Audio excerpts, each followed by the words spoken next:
Hello children, welcome to my class. Today we are going to learn Pro 7, The Ransom of the Red Chief. Before we start, I'd like to apologize to you all because this video is lengthy. Now that's because I have given detailed explanation and reading practice. You can watch this video in 2 or 3 parts if you wish. Next, I request you all to engage with this video. When I ask you to read aloud after me. Only when you do that, you will not be bored. Simply being a passive listener will tire you out. I have not added much pictures. The reason is the story itself is so interesting and amusing that it does not need pictures to make it any more lively at all. The ransom of the Red Chief. Ransom means money that is demanded by kidnappers or robbers or bad people in general to set a person whom they have kept as a prisoner free. Who is this Red Chief? Who is asking a ransom and for whom? Before we learn all that, let's learn something about our author O. Henry. O. Henry was the pen name of a famous American short story writer, William Sidney Porter. He was born in the year 1862 and he has written about 600 stories. His short stories are famous for their unexpected twists and surprise endings. The narrator of the story, The Ransom of the Red Chief, which we are going to learn today, is Sam. Narrator means storyteller. Sam tells us his story, and so the pronoun I is used a lot in this story. So I refers to Sam because he is the one telling us this story. The narrator of this story is Sam. Sam and his friend Bill Driscoll, while traveling, reached a small town named Summit. You see, children, the literal meaning of the word summit is the highest point of a mountain. But this little town named Summit looked in no way like a summit. On the contrary, the town was very flat, like a piece of cake. And this town is in the south of Alabama. Alabama is a state in the United States of America. And when our narrator Sam and his friend Bill Driscoll were there, they got an idea. When an idea suddenly comes to you, or when you suddenly think of an idea, we say that the idea has struck you. The word struck is the past participle of the word strike. There are many other meanings for the word strike. Strike means to hit. It also means to protest against something. It means to scratch out a word when you are writing. But here, an idea struck them means they suddenly thought of an idea. Who got an idea? Bill Driscoll and our narrator Sam. You see, both of them wished to buy some land and start a business. But they did not have enough money with them. They only had $600 with them and they needed $2,000 more to buy a piece of land and start a business. But you see, these friends were not prepared to work hard and earn that money. They were looking for a shortcut to earn this money, and that was when a kidnapping idea struck them. They decided to kidnap a child from that town. What is the name of that town? It is Summit. And these friends decide to kidnap a child from that town. The narrator adds that the country people, that means the people from the village side, love their children more and would definitely give more money to save their children. That's not true, right? Parents from every part of the world love their children the same. Before we learn what happened next, let's read these two paragraphs. Children, please read loudly because, as I always say, reading aloud helps you improve your pronunciation. It also helps you remember certain new words that we learn. Let's read. We were down in Alabama. Bill Driscoll and myself, when this kidnapping idea struck us.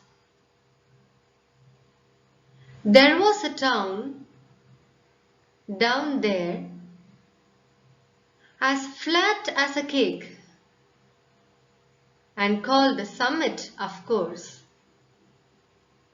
Bill and I had a joint capital of about $600 and we needed just $2,000 to buy some land.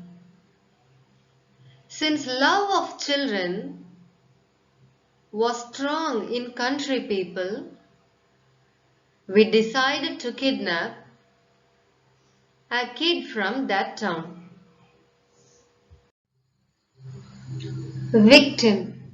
The word victim means sufferer. The one who suffers in a crime or accident or any other event is called a victim. Bill Driscoll and Sam chose the son of a man named Ebenezer Dorset as the victim. They decided to kidnap Ebenezer Dorset's son. Ebenezer Dorset was a very respectable and upright man. That means he was a very honest man and he was from the town named Summit. They thought that since Ebenezer Dorset was rich and honest, he would give them the $2,000 and would not lie to them and seek the help of the police. And Ebenezer Dorset was in the building trade. He was doing the business of maybe buying and selling buildings, or maybe he was building new ones. And his son was only 10 years old. He had freckles, that means small brown spots on the face. The narrator doesn't exactly mention the color of the little boy's hair, at least in this paragraph. Instead, he leaves it to our imagination. He says that the boy's hair was the color of the cover of a magazine which we would get in a railway station.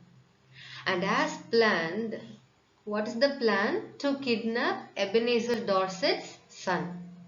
And as planned, after sunset when it was dark, both Bill Driscoll and Sam got in a cart. A cart means a vehicle dragged by a horse or a bullock. And in that cart, they went to the little town. Do you remember the name of the town? It is Summit. They drove past Ebenezer Dorset's house, and to their luck, or to the little boy's bad luck, they saw Ebenezer Dorset's son playing in the street, and he was throwing rocks at a kitten which was sitting on a fence. Children, do you think this is good behavior? We must never hurt animals and birds. In fact, we must never hurt anyone, especially animals and birds, because they wouldn't be able to express their pain through words, or they cannot get medical help from a hospital. They have no option but to suffer in pain till they die. So we must never do that. I sometimes observe children catching dragonflies and butterflies in the playground and playing with them. They wouldn't even bother that it would be painful for the little creature. Children, you must always be very careful to never do such things. Even if others do it, even if your close friends do it, you must never be a part of it. You must advise them not to do it. Okay, let's read this paragraph loudly, please. We chose for our victim the only child of an important citizen named Ebenezer Dorset. The father was a respectable man in the building trade and a strict, upright man. The kid was a boy of 10 with freckles and hair, the color of the cover of the magazine you buy when you want to catch a train. Bill and me thought Ebenezer would offer a ransom of at least $2,000, but wait till I tell you what happened. One evening, after sunset, we drove in a cart past old Dorset's house. The kid was in the street throwing rocks at a kitten on the opposite fence. Children, the word ransom is very important in this story. You see, ransom is the money the kidnappers demand in order to release their prisoner. It is the money that they demand in exchange for someone whom they have kidnapped or whom they have taken a prisoner. The kidnappers Sam and Bill Driscoll went near the boy. Bill tried to attract the boy towards him by offering to give him a bag of sweets and a nice ride on his cart. But this boy was intelligent. He acted quickly and threw a piece of brick at Bill. It nearly hit him in his eye, and this made Bill furious. It made him very angry. So, in his anger, Bill decided to raise the ransom from $2,000 to $2,500. First, they decided to demand $2,000 from from Ebenezer Dorset in return for his son. But now, in his anger, Bill decided to raise the ransom to $2,500. And it was not easy to kidnap that boy also. Even though he was just 10 years old, he fought like a middle-sized bear with Bill and Sam. And somehow they managed to fight him and drag the little boy into the car, and they drove away. Now Ebenezer Dorset's son has been kidnapped by the kidnappers Bill and Sam. And the kidnappers went to the forest and they got down near a cave. That was where the kidnappers were staying, in a cave. And after leaving Bill and the little boy in the cave, the narrator went to a village which was 3 miles away to return the cart. You see, the cart and the horse were not their own, were not their property. They had only hired it. That means they had only rented it for a short time to use it to kidnap the little boy. And as the mission was successfully accomplished, Sam went and returned the cart and walked back to the cave. It was a long way and he walked back to the cave. Let's read these paragraphs. "Hey little boy," said Bill, "would you like to have a bag of sweets and a nice ride?" The boy nearly hit Bill in the eye with a piece of brick. "That will cost the old man an extra $500, said Bill, climbing down. he climbed down from the cart. The boy put up a fight like a middle-sized bear, but at last we got him down in the bottom of the cart and drove away. We took him up to the cave and I tied the horse up in the wood. After dark, I drove the cart to the little village 3 miles away, where we had hired it, and walked back to the mountain.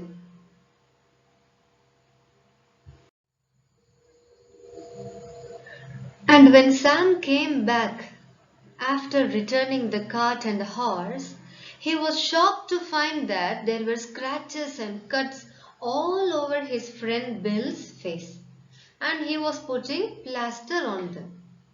Children, are you able to guess who caused all these scratches and cuts? Near the entrance of the cave, Bill had started a fire and was preparing coffee. The little boy was sitting near it and was looking at the coffee boiling. He had also found 2 feathers and had stuck it in his red hair. And when the little boy saw our narrator Sam, he shouted at him, "How dare you enter the camp of the Red Chief, the terror of the plains?" You see, the little boy was playing a game. He was pretending to be a Red Indian chief. He was pretending to be the leader of a tribe and that the cave belonged to him. I'm sure you too would have played a similar game where you pretended to be a doctor or a teacher. But this kid took the game to the next level and started threatening Sam for entering the cave. Bill explained to Sam that they were playing a game, and only then Sam noticed that Bill was not only hurt on his face but had cuts and scratches all over his arms and legs too. But the little kid was enjoying his stay in the cave. He thought of himself as the Red Chief and of Bill and Sam as his prisoners. And to his prisoners, that is Bill and Sam, in the game, he gave a new name and a role to Sam and included him too in his little game. He named Sam Snake Eye and said that he was a spy. Do you know who spies are?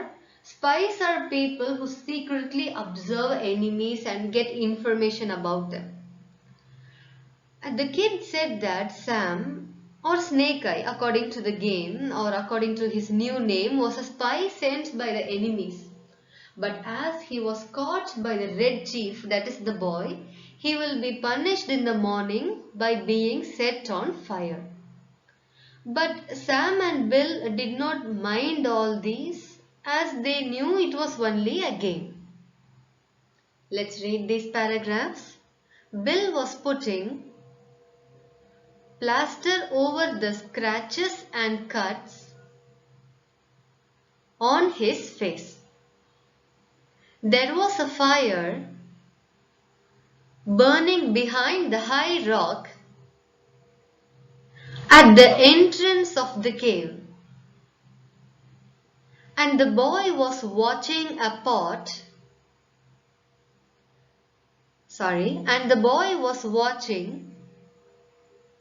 A pot of boiling coffee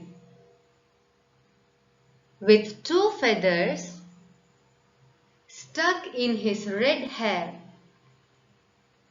He pointed a stick at me, and when I came up and said, "Ha! Do you dare enter The camp of Red Chief, the terror of the plains. Terror means extreme fear and plains means flat land. So here he means that everybody on the plain is afraid, is terrified of the Red Chief. And who is the Red Chief? The little boy. And is all this true? No. The boy is pretending. It was all a part of his game. Let's read on. He is all right now, said Bill, rolling up his trousers and examining some cuts on his legs. We are playing Indians and we'll give the kid the show of his life. So Bill tells Sam that the boy is not upset now. Even though the boy was kidnapped, he was alright and they were playing a game of Indians. That means they were pretending to be Indians. And Bill also assures Sam that they would give the kid the show of his life. That means they will keep the kid happy and entertain him and amuse him. Let's read on. Yes, sir. That boy seemed to be having the time of his life. The fun of camping out in a cave made him think that I was his prisoner. He immediately named me Snake Eye the Spy and announced that I was to be burned at the rising of the sun.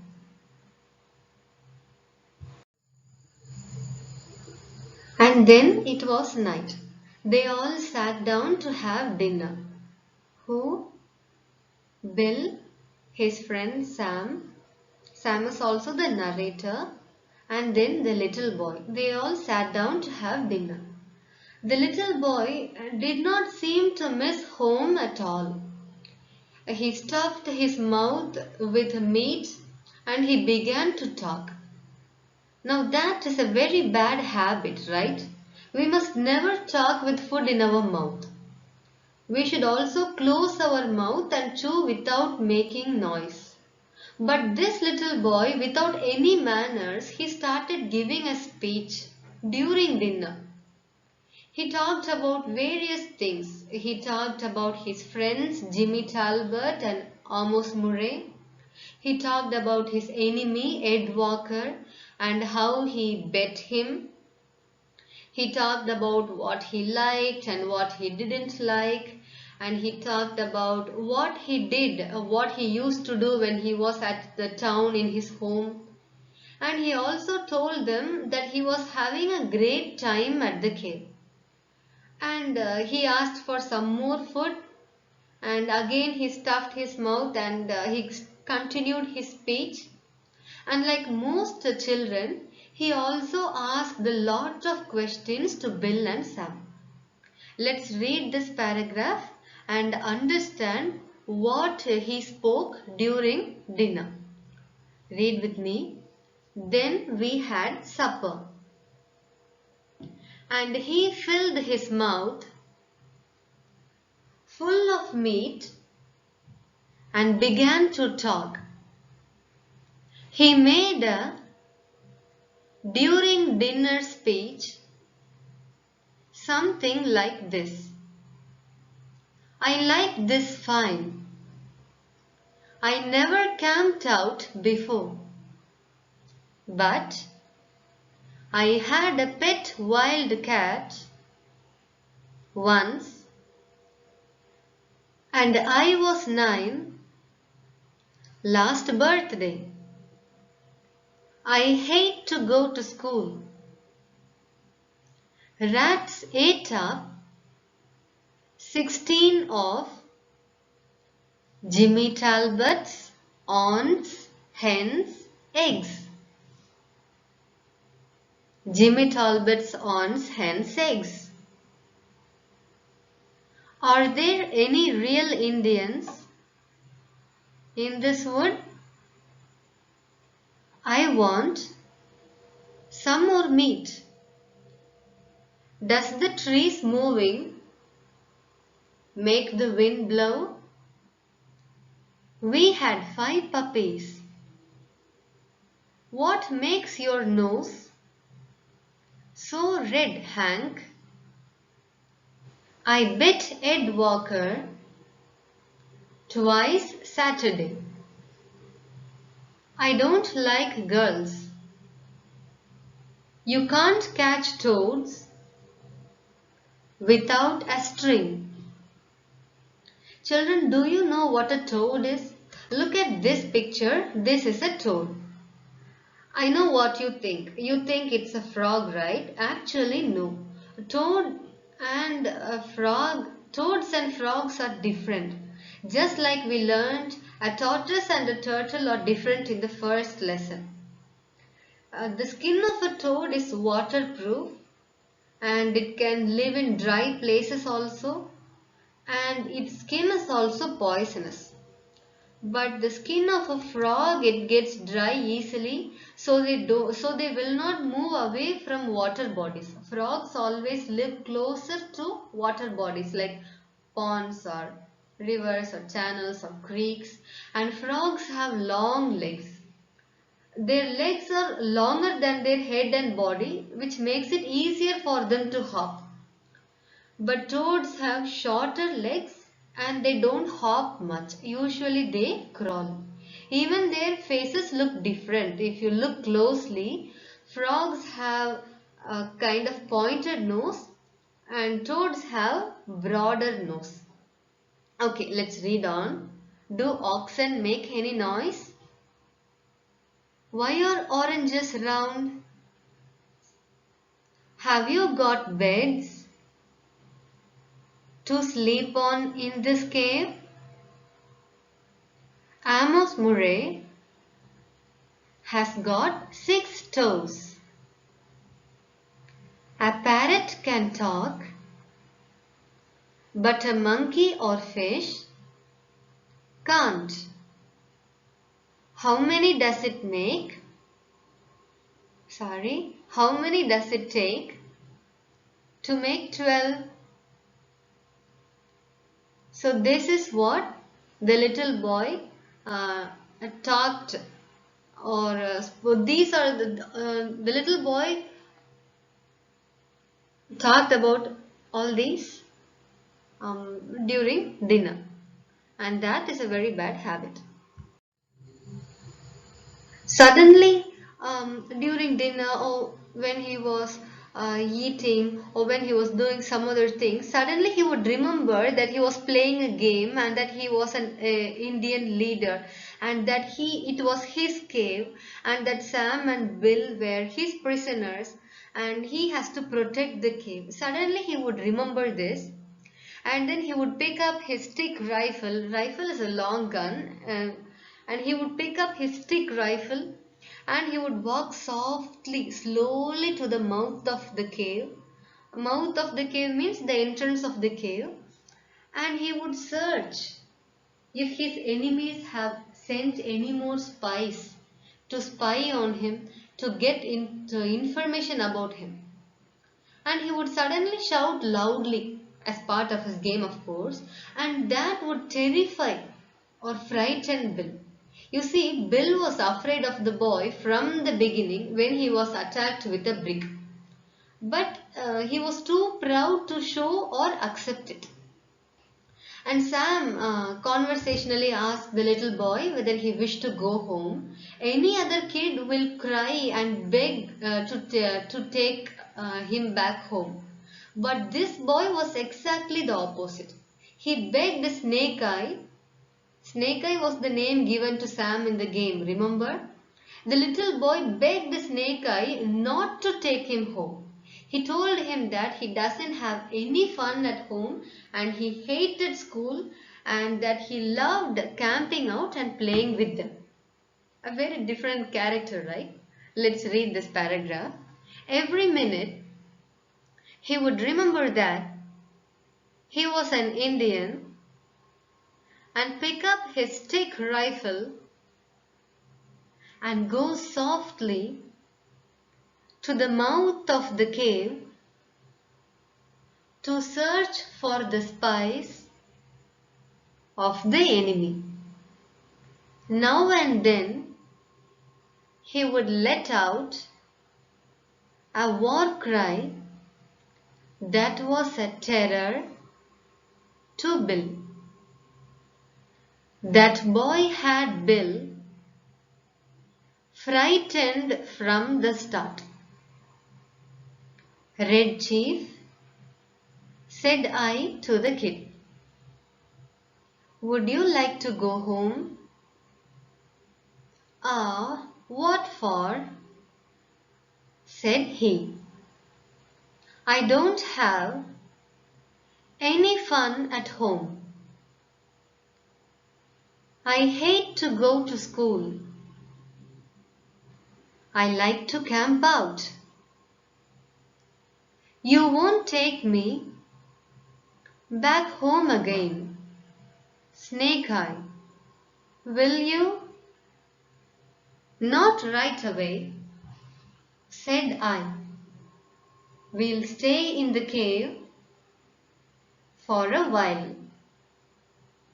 "All right," said he. "That'll be fine. I never had such fun all my life." And after such an adventurous and eventful day, they all went to bed about 11 at night. And since they were in a cave to sleep comfortably, they laid down thick blankets and lay down on top of it with the little kid in between them. That was only a precaution, but they were not at all afraid that the little kid would run away, because they could see that the little one was really enjoying being in the cave. Even though it was bedtime for Bill and Sam, the boy was nowhere near sleepy. He was still in the mood for playing, and suddenly he would jump up, pick up his stick rifle, and shout, "Listen, friend," into their ears. And it was almost 3 hours before the boy finally went to sleep. He seems to be a very active boy. At last our narrator Sam fell into a very troubled sleep. He could not sleep peacefully after all this commotion. But he could not find peace in his dreams also. He dreamt that he was kidnapped and chained to a tree, but by a fierce robber with red hair. Children, do you see the connect here? The little boy has red hair and the kidnapper in Sam's dream has red hair. So from this we clearly understand that not only Bill but also Sam was afraid of the little boy. And just at daybreak, we have learned this word many times before. Daybreak, cockcrow, it means early in the morning. Sam was awakened from his sleep by awful screams. His friend Bill was crying out loud in pain, and Sam quickly jumped up to see what happened to him, and what he saw really shocked him, because the little boy was sitting on Bill's chest and had Bill's hair twisted tightly in one of his arms. But that was not all at all. In his other hand, this 10-year-old boy had a knife. One of the sharpest kinds of knife, which are usually used for cutting meat. And with that knife, the little boy was trying to carefully take the skin and hair from Bill's head. Do you know why? It was a part of his game. You see, the previous evening during the game, he had given a punishment to Bill that the skin and hair of his head would be cut off the next day. But Bill didn't worry much about it because it was only just a game. But seems like this little one takes his games very seriously. Let's read these paragraphs. We went to bed about 11 o'clock. We spread down some wide thick blankets and put Red Chief between us. We weren't afraid he would run away.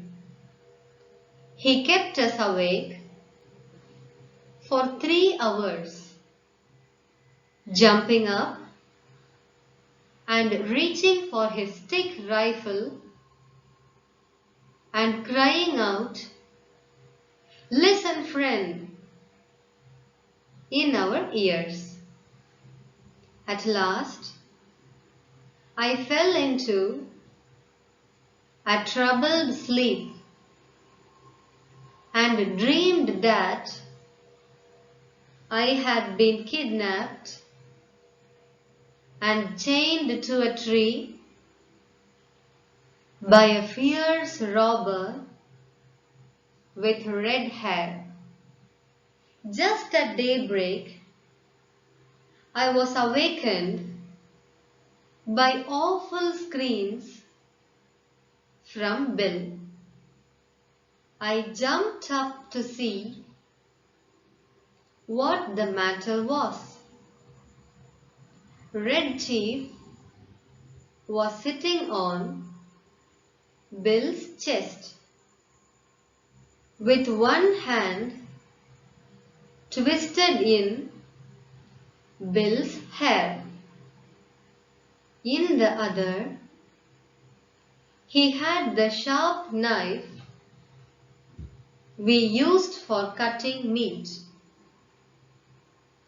and he was very carefully trying to take the skin and hair off Bill's head. According to the punishment that had been laid upon him the evening before.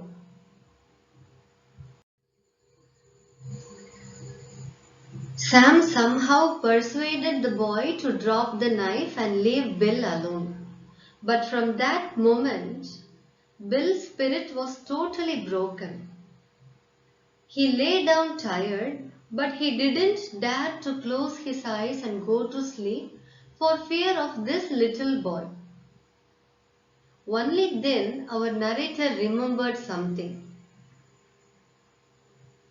The little boy, when pretending to be Red Chief, punished him to death by burning at sunrise.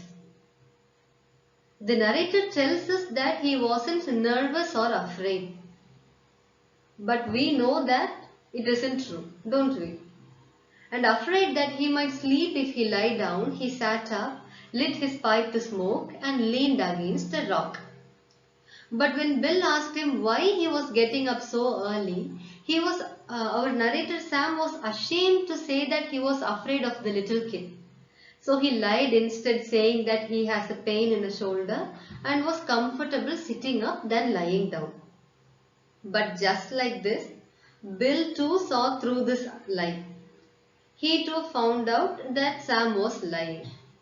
Now Bill, who wanted to get a ransom of $2,500 instead of $2,000, now worried that if any parent would pay that much money to get back such an ill-mannered and naughty kid. But Sam assured that parents are more affectionate and loving towards naughty kids. And he also asked Bill to prepare breakfast while he went up on a mountain to take a good look at what is happening in the town.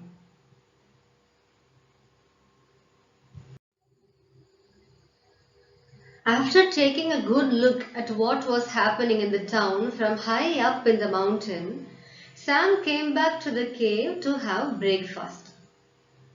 And there again he saw the Red Chief, or the little boy, threatening to smash Bill with a big rock in his hand.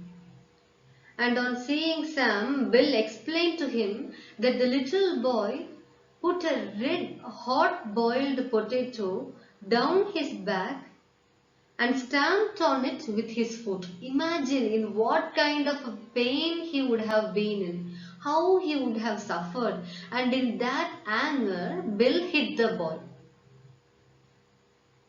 But again, the boy does not give up and he threatens Bill saying that he will finish him. That means he will end Bill's life, kill him, because no one can escape after hitting the Red Chief. Even though the mistake was his, he was angry with Bill. The boy still had not stopped playing his pretend game and he threatened Bill to watch out. That means to be careful. And after breakfast, the kid took a piece of leather from his pocket. It was wound. That means the leather was rolled into a ball. And slowly unwinding or unrolling it, the boy went out of the cave. Let's read this paragraph. When I got back to the cave, I found Bill up against the side of it, breathing hard, and the boy threatening to smash him with a rock half as big as a coconut. He put a red, hot boiled potato down my back, explained Bill, and then stood on it with his foot, and I hit him. Have you got a gun on you, Sam? From this we understand that Bill was so angry with the boy that he just wanted to shoot the little boy. That boy made Bill so angry. Let's read. I took the rock away from the boy and kind of stopped the argument. I'll finish you, said the kid to Bill. No man ever struck the Red Chief, but he got punished for it. You better watch out. After breakfast, the kid took a piece of leather with strings wrapped around it out of his pocket and went outside the cave, unwinding it. Now Bill was afraid. Because he hit the boy, he worried that he would run away. But Sam again assured him that the boy did not seem to be fond of his home. Fond means a liking. The boy did not seem to like his home very much. And Sam had more important things on his mind. From what he observed from the mountain, people did not seem to be worried or tensed about the boy's disappearance. It may be because they haven't even realized that the boy was kidnapped yet. Maybe they were thinking that the little boy slept in an aunt's home or some neighbor's home. But Sam knew that within that day, people will realize that a boy has been missing and will start looking for him. And before that, he must plan how to contact Ebenezer Dorset and how to get the money from him. When he was thinking about all this, he heard a loud cry from Bill. You see, the leather the boy took from his pocket was a sling. A sling is a flexible weapon. It is used to hurl stones. It is used to throw stones at a target at a very high speed. And with using that sling, the boy hurled a stone at Bill, and in a very mm, the stone, um, it hit Bill right behind his left ear, and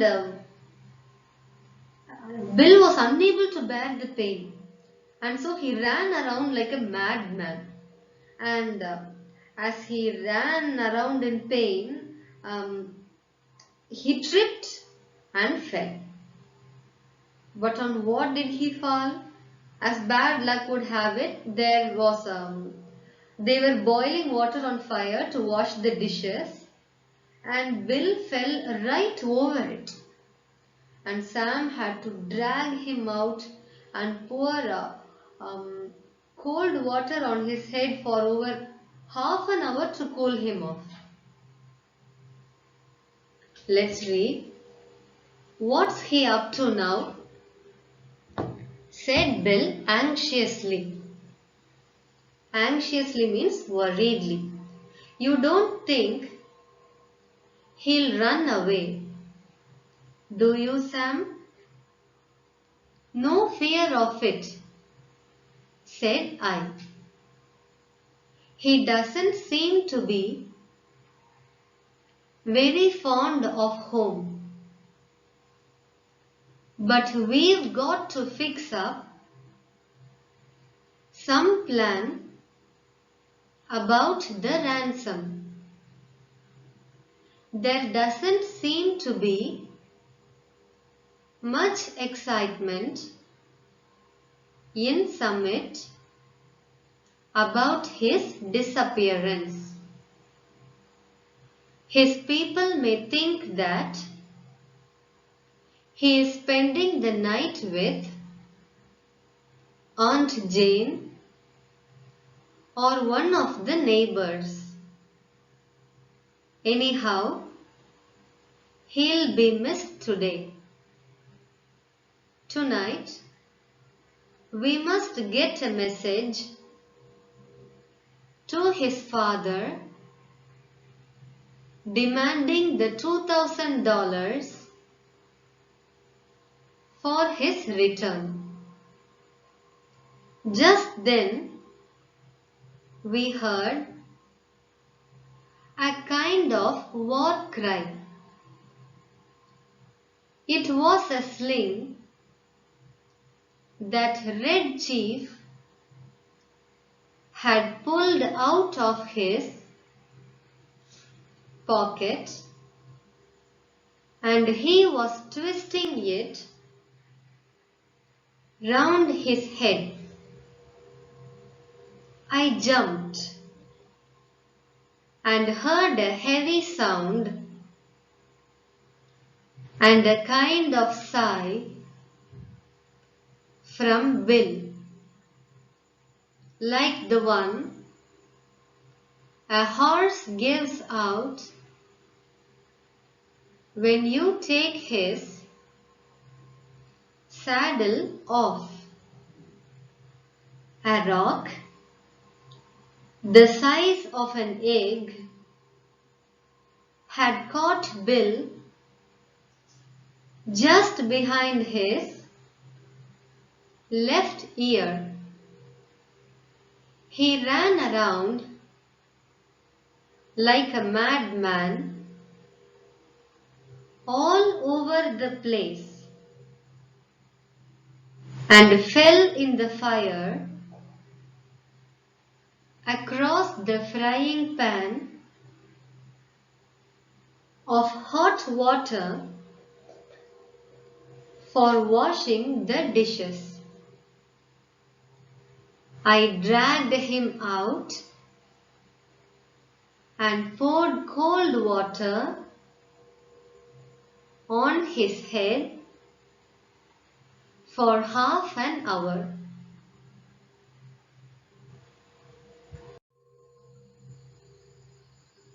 Now Sam too lost his patience. The boy was being too naughty. Sam was very angry, but he didn't want to hit or punish the boy. So in his anger, He shook him. Shook is the past tense for shake. Shake, shook. He held the boy by the shoulders and shook him until he couldn't shake him anymore. And he strictly told him that if he doesn't behave properly, he would take him back to his home. We know that the little boy liked having fun in the cave and he did not want to go home. So immediately the boy started talking very sweetly and politely. He said that he was only having fun and that he did not mean to hurt Hank. Hank may be the name given to Bill by the boy. Do you remember the name he gave to our narrator Sam? Yes, it is Snake Eye. Like that, he named Bill Hank. And he promised the Snake Eye to behave properly if he doesn't send him home. And he also requested Sam's permission to play a new game called Black Scout.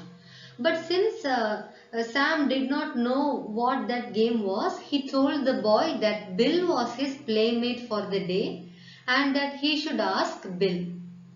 He also made the little boy apologize to Bill.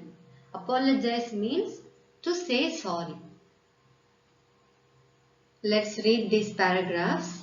I went out and caught the boy and shook him until I couldn't shake him anymore. If you don't behave, said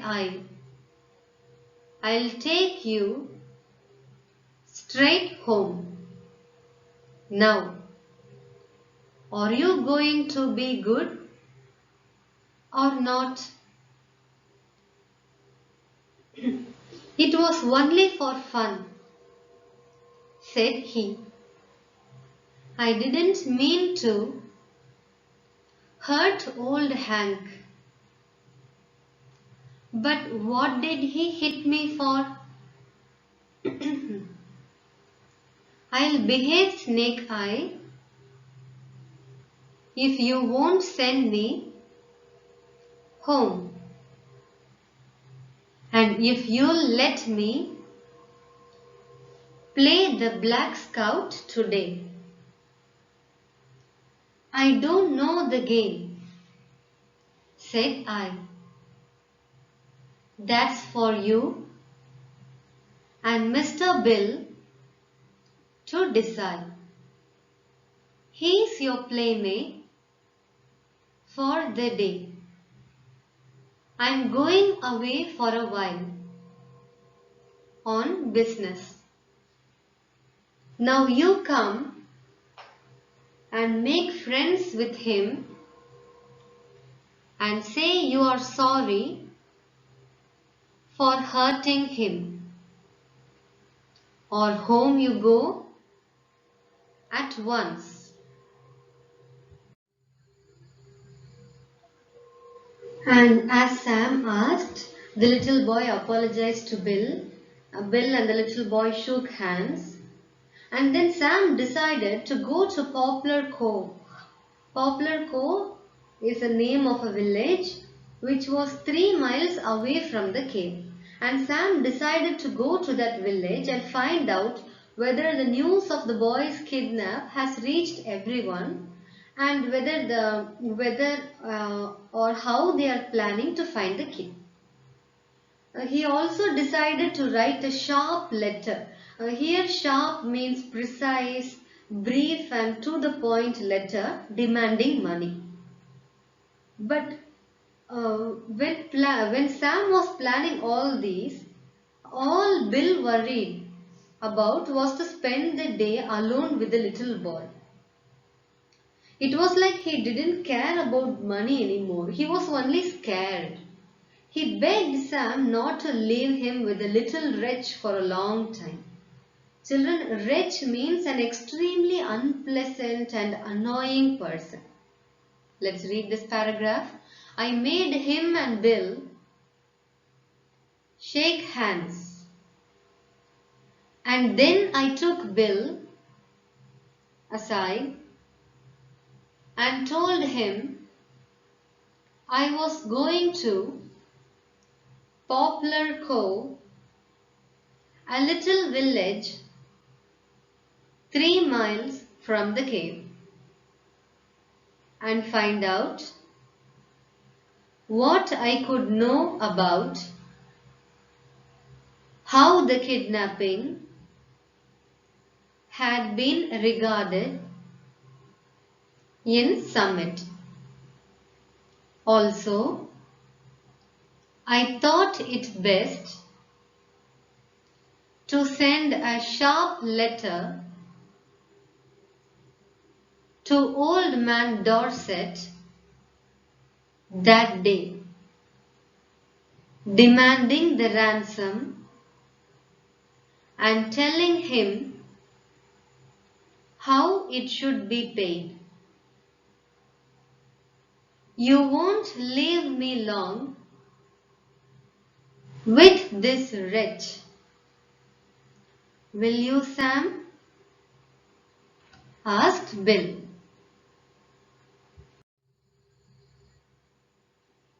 Sam promised Bill that he would come back in the afternoon, and together they sat down to write a letter to the boy's father demanding money.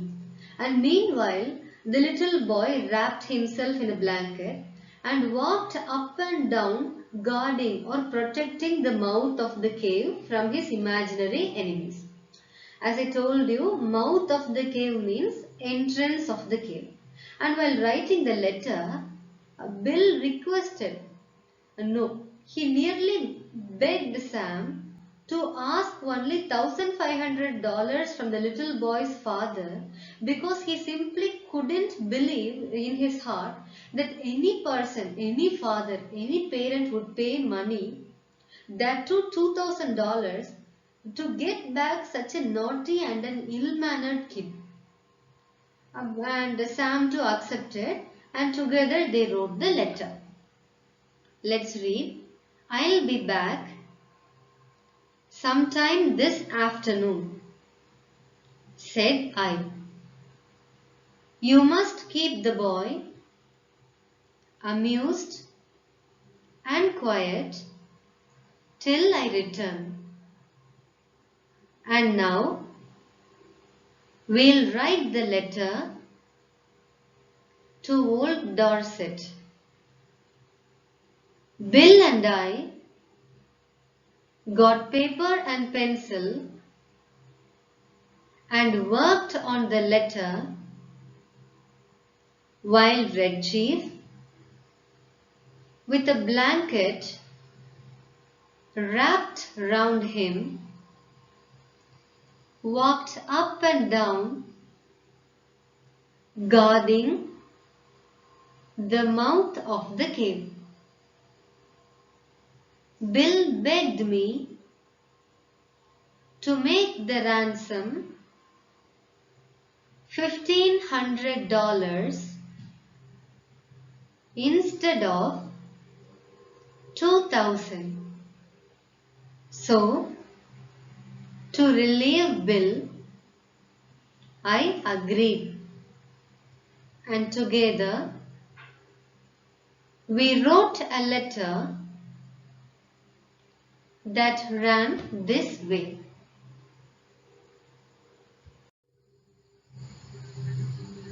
They started the letter like this. Ebenezer Dorset, Esquire. We should read ESQ as Esquire. It is the short form for Esquire. Esquire is just a polite title to show respect. And in the letter, they inform the father that they have his son and that he is kept far away from the summit. They also confidently wrote that even his most skilled detectives will fail if they try to find him. And they wrote the terms on which the father can have his child back. Here terms means conditions. The first condition is that Ebenezer Dorset should pay $1,500 in cash. And the second condition is that he should leave the money in a box which they describe in the letter. They also asked Ebenezer Dorset to send a reply and to drop the reply letter also in the same box if he agrees to these conditions. And the rest of the letter, that means the remaining of the letter, was only instructions on where to leave the reply and when to leave the reply. So they asked Ebenezer Dorset to leave a reply in that particular box at exactly 8:30. That means 8:30. And they also described where that box was. Um, you see, children, the word creek means a narrow waterway. And there was a creek there named Owl Creek. The name of the creek is Owl Creek. The kidnappers asked Ebenezer Dorset to cross the creek and travel on the road to the village named Poplar Cove. And on that road, there was a wheat field on the right hand side, and there were three large trees in a distance of with a distance of 100 yards between them on the left hand side, opposite to the wheat field. Children, 1 yard means 3 feet. 1 feet is 30.50 centimeters. The distance between each tree was, you calculate that. So opposite to the third tree, at the bottom of the fence of the field was a cardboard box. And the kidnappers instructed Ebenezer Dorset to place his reply in that box. They also warned him, like every other kidnappers in movies and books, that if he goes to the police, he would never see his son again. And they also stated that once he gives them the money, they would take his son to him within 3 hours. But if he did not accept these terms and conditions, they will not send him any more letters and he will never see his son again.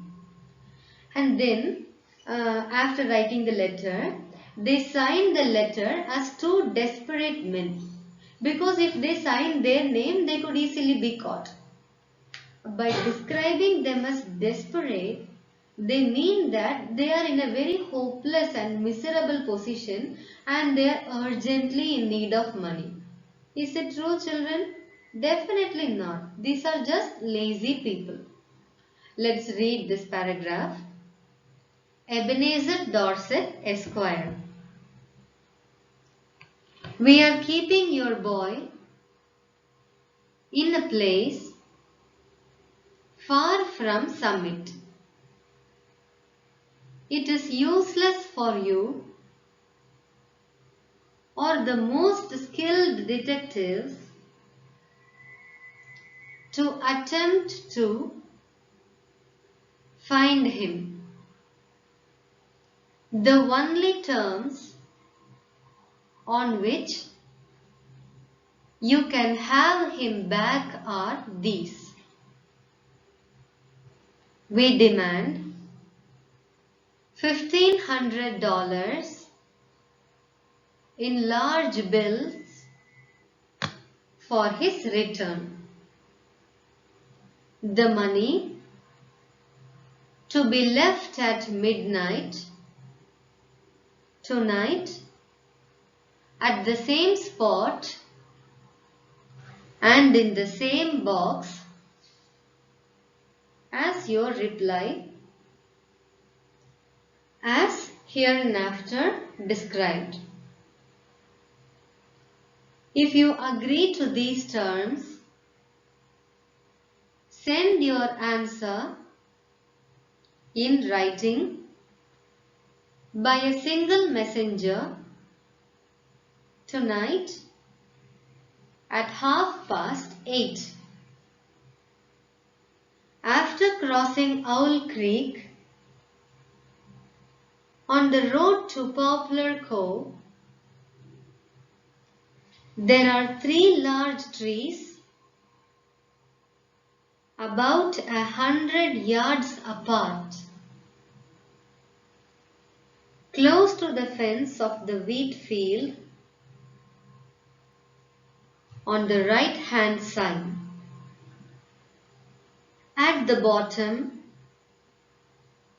of the fence post,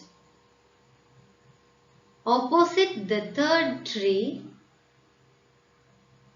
will be found a small cardboard box. The messenger will place the answer in this box and return immediately to submit. If you try to inform the police or fail to agree with our demand as stated, you will never see your boy again. If you pay the money as demanded, he will be returned to you safe and well within 3 hours. These terms are final, and if you do not agree to them, no further letter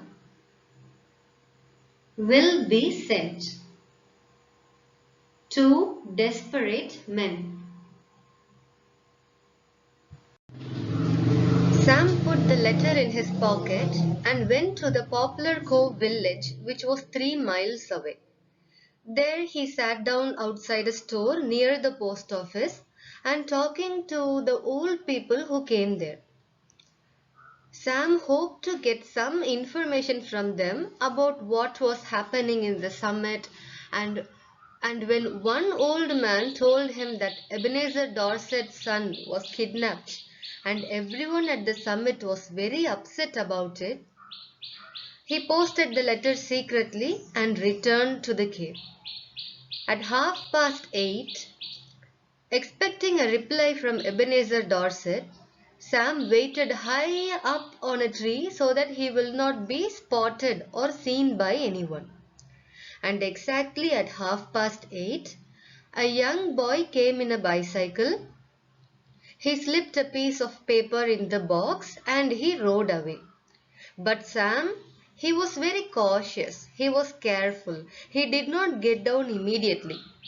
He waited up on the tree for more than an hour, and only after making sure that no one was waiting around to catch him, he got down. He took the piece of paper. In that paper was the reply from Ebenezer Dorset. He took the paper and returned to the cave. Together, Bill and Sam went near the lamp. They opened the letter and started reading it. The letter was in an awkward hand. The word awkward means difficult and clumsy. Maybe Ebenezer Dorset was very emotional when he wrote back the reply, and his hands were shaking, and so the handwriting was very awkward. Whatever it was very clumsy and difficult to read. What was written in that letter? What was Ebenezer Dorset's reply? Before we learn that, let's read these 3 paragraphs. I addressed the letter to Dorset and put it in my pocket. Then I walked to Poplar Cove. Sorry for that. And sorry about that noise too. Let's begin again. Then I walked to Poplar Cove and sat around the post office and store, talking with the old ones who came in for buying things. One bearded old man said that He heard Summit was all upset about old Ebenezer Dorset's boy having been lost or stolen. That was all I wanted to know. I posted my letter secretly and came away. At 8:30, I was up in the tree, waiting for the messenger to arrive. Exactly on time, a half-grown boy rode up the road on a bicycle, found the cardboard box at the foot of the fence post, slipped a folded piece of paper into it and pedaled away again, back towards Summit. I waited an hour and then decided the thing was all right. I slid down the tree, got the note, slipped along the fence till I got to the woods and was back at the cave in another half an hour. I opened the note, got near the lamp and read it to Bill. It was written with a pen in an awkward hand, and it read,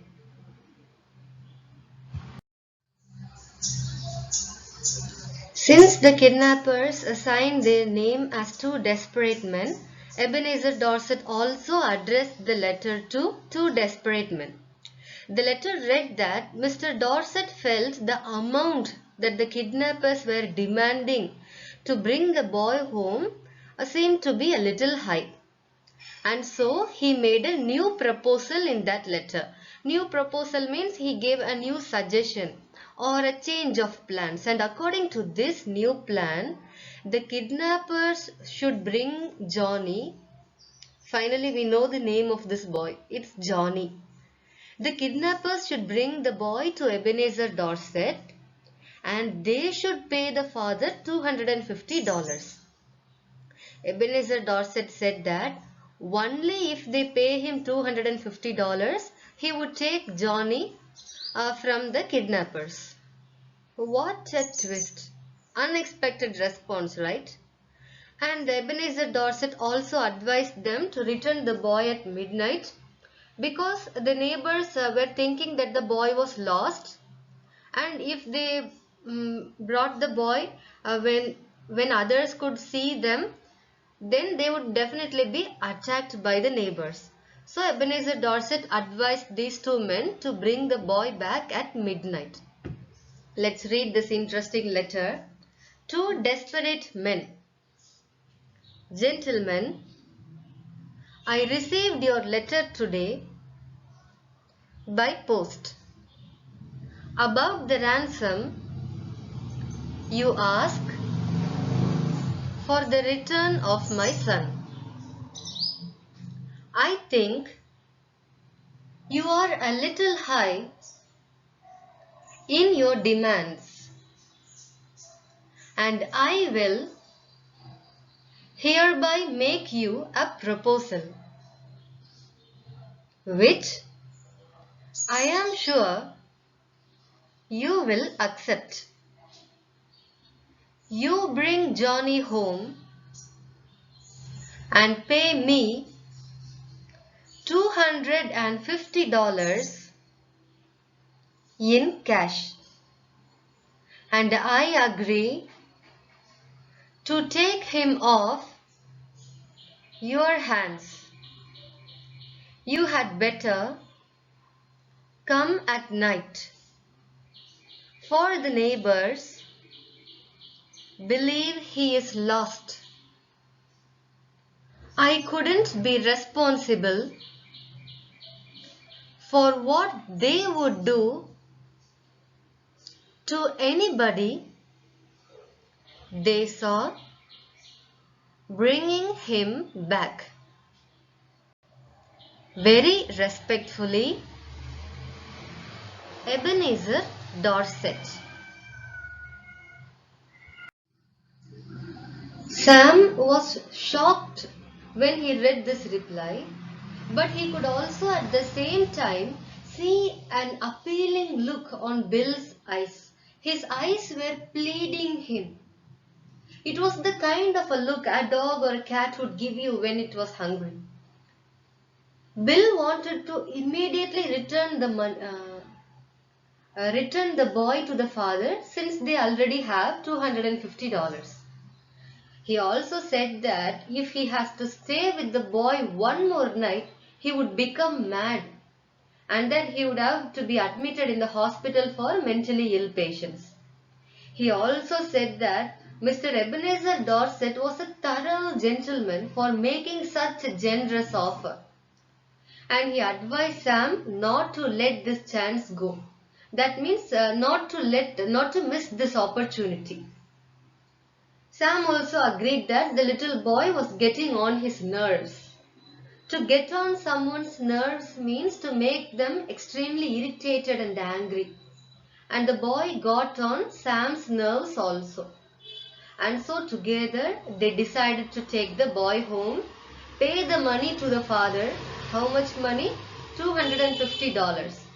They decided to give the money to the father and just get away from that place. And they took the boy home by midnight. According to their plan, they should have got $2,000 by then. But what are they doing instead? They are giving away $250 of their own. And let's not forget our hero, the little boy. When he realized that they were going to leave him at home and go away, he started screaming and crying, and he clung. Clung means he held tightly to Bill's leg.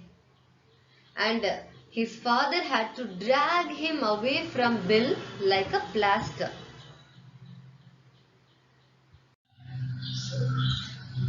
The boy was fighting his dad to leave with Bill. Bill asked the father how long he can hold the boy.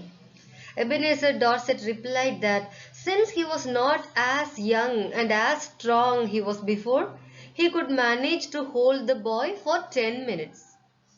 Bill decided to cross the state border as away from the boy as possible in that time. And even though it was dark and Bill was fat and not very good at running than Sam, the fear of this boy made him run fast, and he slowed down only after he was a good mile and a half out of the town summit. Let's read this. How long can you hold him? Asked Bill. I'm not as strong as I used to be, said old Dorset. But I think I can promise you 10 minutes. Enough, said Bill. In 10 minutes, I shall cross the central, southern, and middle western states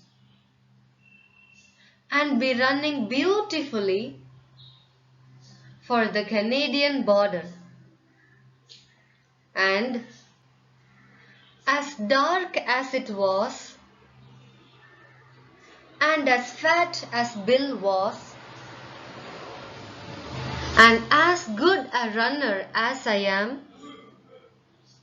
He was a good mile and half out of summit before I could catch up with him.